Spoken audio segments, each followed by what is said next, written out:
venture capital and startups. And with me, I have three of the most interesting VCs from the Northwest. And Fabulous. I will let each one introduce themselves.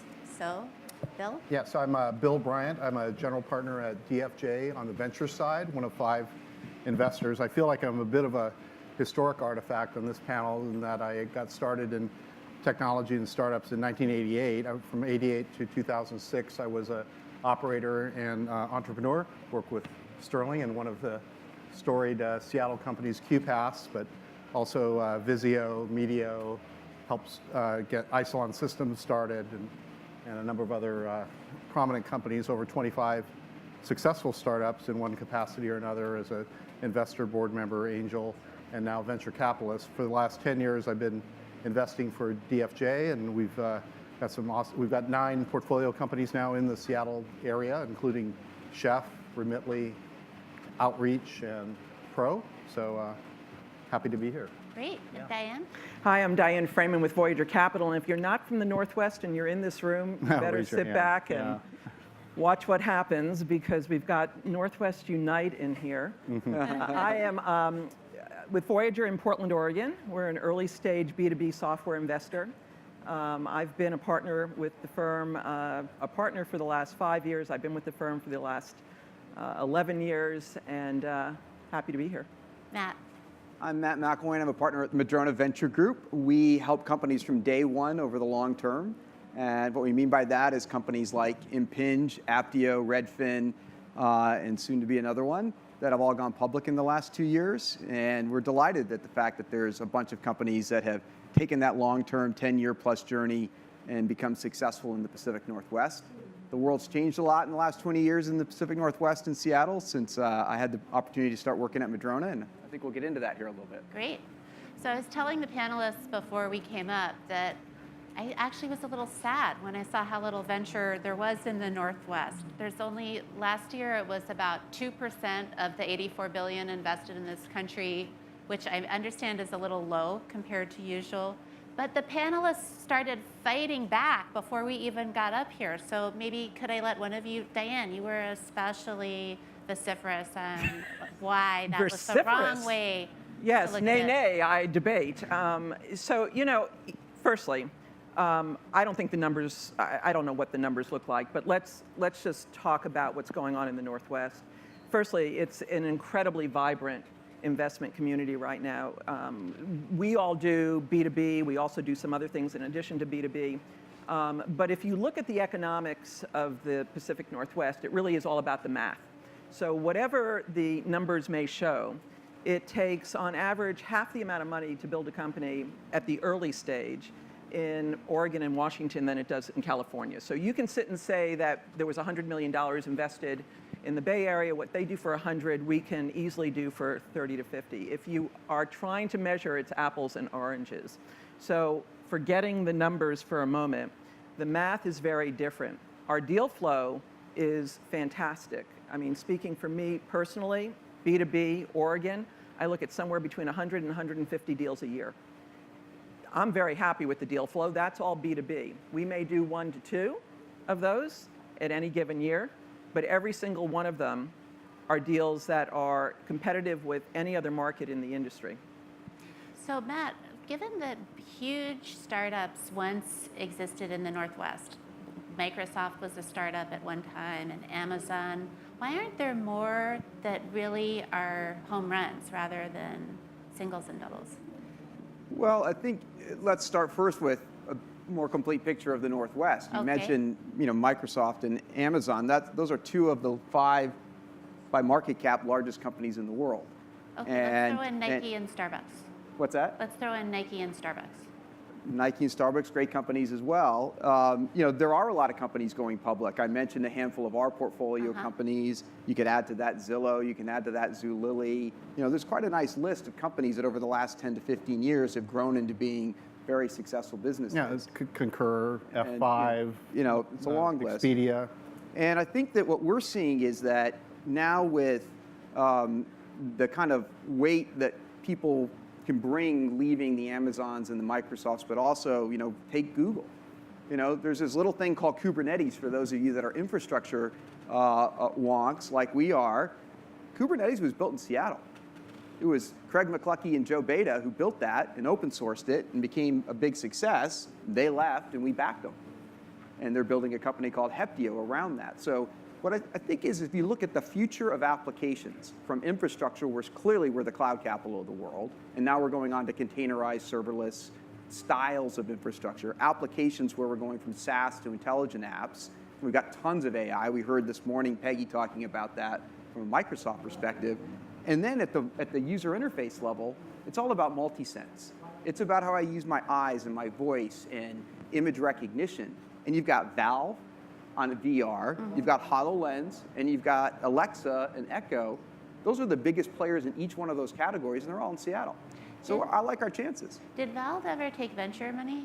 They never took No. They venture never money. did. Okay, interesting. Yep. So, Bill, maybe you could, could you talk a little bit about what sort of impact companies like Google and Amazon setting up huge cloud centers in Seattle is having on the startup system?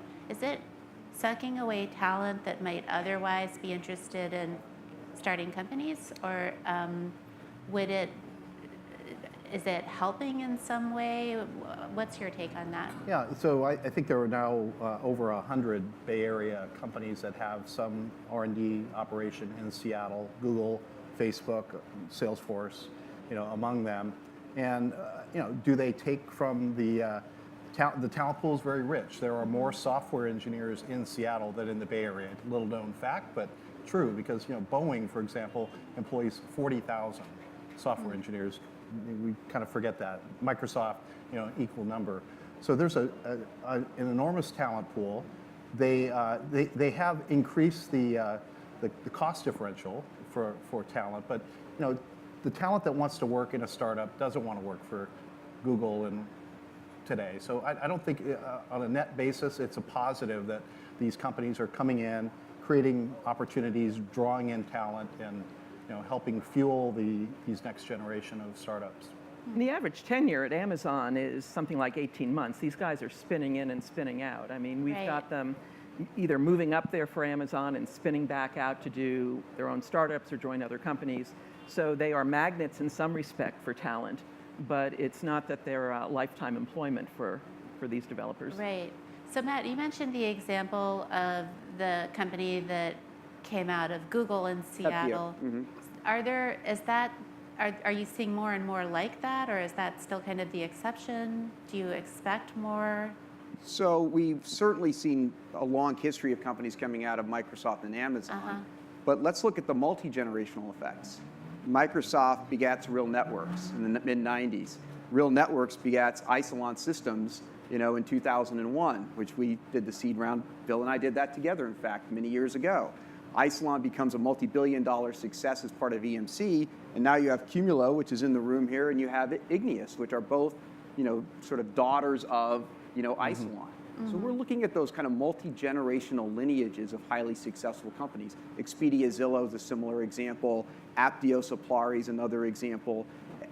Faircast and all the things that are now coming out of AI2, which is Paul Allen's Artificial Intelligence Institute, that Oren Etzioni, who is the founder of Faircast, is the CEO of. So that's the kind of thing we're looking for, is lineage not just of multi-time entrepreneurs, but the people that were rising stars within those companies that then build the next generation of companies. So you mentioned a lot of very kind of technical and some hardware-oriented companies, yet Seattle and also Portland had huge consumer companies that came out of those cities, but many years ago, like Amazon, like Nike, like Starbucks. I'm wondering, why isn't the area known now for more consumer-oriented? What happened? Well, you've got to define consumer. I mean, if you look at Portland as an example, it is the epicenter for consumer outdoor sportswear. I mean, in the same way that developers, because where the developers are, the companies have moved in tech. In Oregon, because the designers are there for Nike and Columbia Sportswear and Adidas, et cetera, you've got all the startups. So non-tech, it is spinning out a tremendous amount of startup work. In terms of tech, it's what's really interesting about Nike on tech is it's really sort of garnered a lot of IoT. And some of this has to do with what Nike has been trying to move into with sensors and clothing. But the talent that is brought to bear, and you marry that to some of the talent at Intel, has turned Portland also into a large IoT space that is very much been incubated by Nike and Intel together. Okay, I think that on the- sounds exciting, and I'm not familiar. What are some of the companies that we should be keeping an eye on in that area? Because Well, to and me, Sarah, they're- yeah, I would say that, I think one of the challenges that Seattle has is we're good Scandinavian, understated kind of individuals. And we don't tout We need to promote all the, ourselves. we do, and so you've overlooked Expedia and Zulily and Valve and just a number, we're involved with Pro, which is a consumer-facing company, Redfin, another consumer-facing company, Remitly is definitely a consumer-facing company. So there Okay. are success stories, but they're just not like as known as Airbnb or Uber. So. Right, and also not quite as big Oh, as sure, those yeah, for sure, companies yeah. either. So what are some of the startups in the retail space, something that could help create a brand that would make people realize what you're saying, that the Northwest Well, I is think more I of a- think part of it is what's the big next thing in consumer and retail. Okay. And I think we can argue that you can call it DeFi or just the intersection of the digital and the physical world that have come together in unique ways. Well, that's what Redfin is, right? I mean, they have reinvented the way that consumers buy and sell homes, both online and in the physical world. That's what Rover does for peer-to-peer dog sitting and dog walking. Again, another company that was founded at Madrona's offices. That's what Indochino does for suits. This is an Indochino jacket. And so, it's the digital processes and the physical processes coming together to reinvent. Now, we have an additional advantage, and that is that all the experiments that Amazon is running in this digital physical world are happening right there in Seattle. The Amazon Go store, the Amazon bookstore, we could go on down the line. Right. So I think we have this unique capability of, as you point out, a history in consumer retail and some success stories. And then I think we've got this whole understanding of how digital and physical are going to come together. Those two examples you just gave are interesting. Rover and the suit company. Did you say Indochino? Indochino. Okay, because I think WAG and a company like Bonobos would be two much more famous companies in that category. So Well, maybe WAG there's certainly is something- not more famous than Rover. I mean, WAG's about a tenth the size of Rover.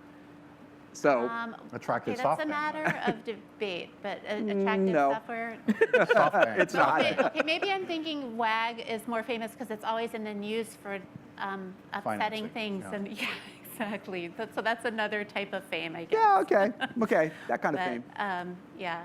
So there was an interesting article in the New York Times over the weekend. I'm sure many of you saw it, about how a busload of VCs went on this tour of the Midwest, and J.D. Vance, who wrote Hillbilly Elegy, went along, and Steve Case and some others. And then apparently at the end of it, all the VCs were saying, "Oh, it's great here in Detroit," or wherever they were. "I want to move here." And then people were tweeting, "Yeah, let's see how many of these VCs actually move in 5 years." So I'm wondering, do you hear the same thing when startups come to the Northwest? Do people sort of fall in love with it? Is there anybody exciting who's moving, who could help augment what sounds like a very robust Other VCs moving or other companies moving up? startups or companies? The startups are moving there. I mean, if you believe that the world revolves around Silicon Valley, you should go, because you'll never be happy anywhere else. But what we're finding, at least I can tell you from a Portland standpoint, is folks are looking up and down the West Coast.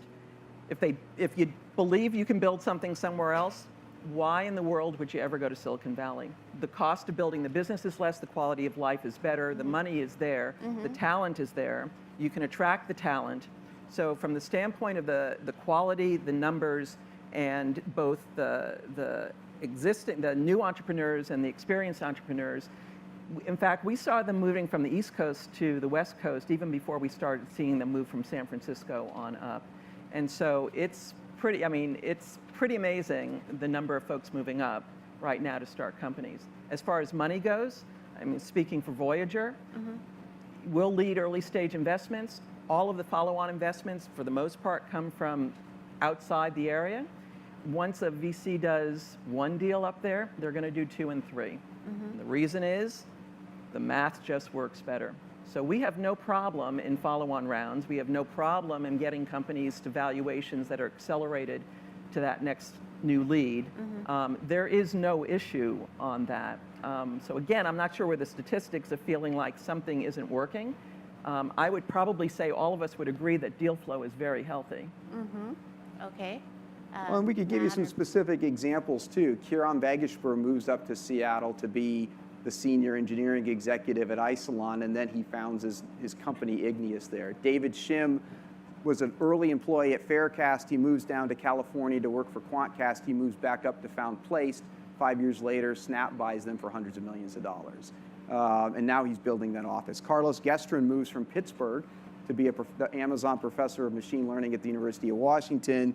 We found a company with him called Dato. It gets bought by Apple for hundreds of millions of dollars, and now there's a massive MLAI team right in downtown Seattle that Carlos is building on behalf of Apple. I mean, the examples are long. I think that Bill is absolutely right, though. We are not our best promoters. No, we're not. And arguably we should do a better job of that. You guys are doing a great job. But you know what's really interesting to what Matt just said? The other dynamic that has changed is you can sit and measure IPOs. As we all know, the IPO, it's most of what we do is not going to IPO. It's going to be some sort of M&A. The companies that buy us don't move those companies out, which is why you end up with, whether it's Google, Apple, Amazon, et cetera, buying a company in the area and then building off of that as well.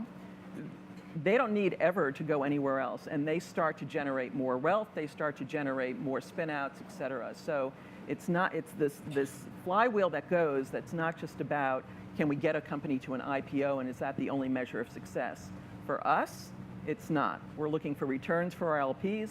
We're looking for great entrepreneurs and great companies that are going to build great companies either themselves or start something else later on. It's a different game in some respects. That does sound a little I'm trying to think different, of the companies that I'm involved with. I think every single one of them, the founders came from outside of Seattle. They were drawn there by Amazon or Microsoft or whoever, and then ended up doing a startup. And you got to keep in mind today, the Amazons and Microsofts are importing tens of thousands of technical workers a year. Right. So I think startups in general are founded by people who moved somewhere from somewhere else. I mean, that's To true there. in Silicon sure, yeah, Valley, they're too. not fourth generation Seattleites. Is what I'm saying. Right. You've We're not also doing got to that. understand, I mean, we're an hour and 20 minutes from the Bay Area, right? I Right. mean, literally for a day meeting down there, I mean, you could be in Oakland and it can take longer. So it's a pretty much an invisible line that goes up the West Coast. Right. I think there are some questions though that are valid about, well, what are some of the constraints? So one of the constraints is, it's really not about capital, it's about company building. And so there's not enough venture capitalists in the Pacific Northwest. They're just not. Because folks that are really willing to roll up their sleeves and help build great companies, that's hard work. Tends to need to be indigenous at an early stage. And our view is that there needs to be a much bigger pie of both capital, but more importantly, company builders to take advantage of the opportunity, and that's a very legitimate constraint on our system. I think the other thing is there's always a constraint around having enough access to the insights and the information. And this is an area where I think we've made a lot of improvement because if you go and say, well, those 5 largest by market cap companies in the world, Facebook and Google's second largest engineering office is in Seattle. Right. And now Apple, with acquisitions like the one I referenced, is building up its presence. And of course, you got Microsoft and Amazon. Aren't more VCs from outside the Northwest investing in the Northwest though now? Absolutely. Okay. I was talking to one earlier who said, oh yeah, we like investing up there. The valuations are more favorable up there.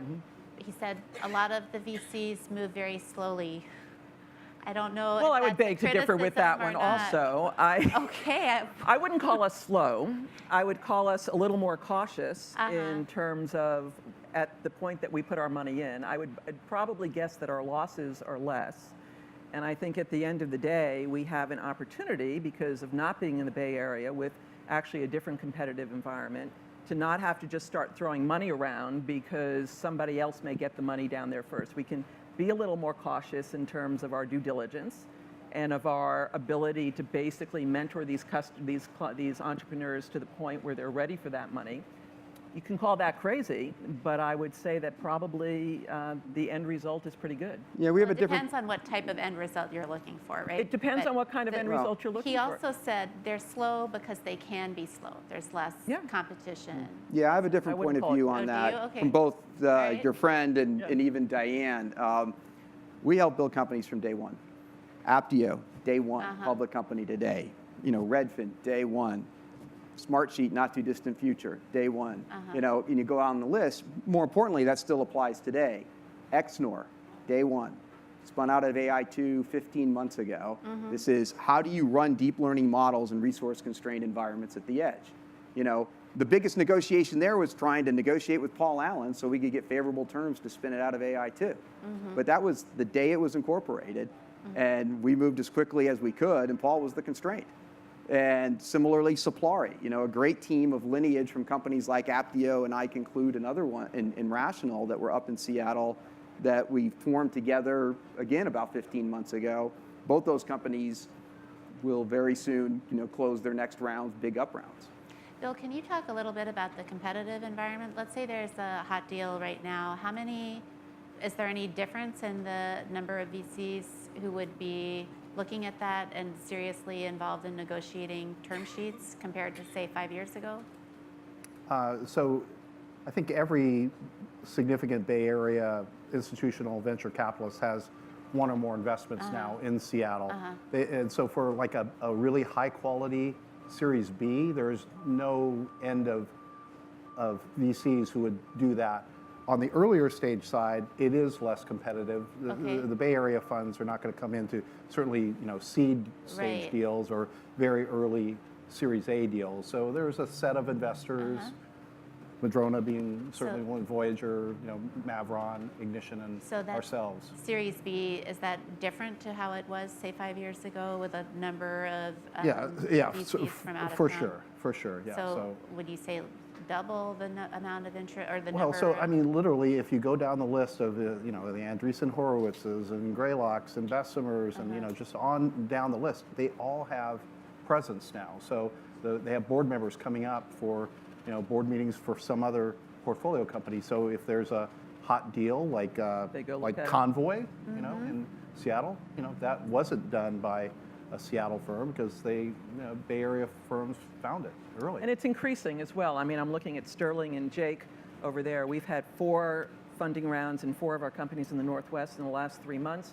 All 4 of them have been significant up rounds with 4 new lead investors that have never invested up there or are new to the area. So it continues to improve. Great. Any parting words for our audience? Go Northwest. Well, come on up and take a look. Thank I you. guess Come on would up be and for take a those of you look. that are Yeah. less familiar Thank with you our all very market. much. Please do. Thank you.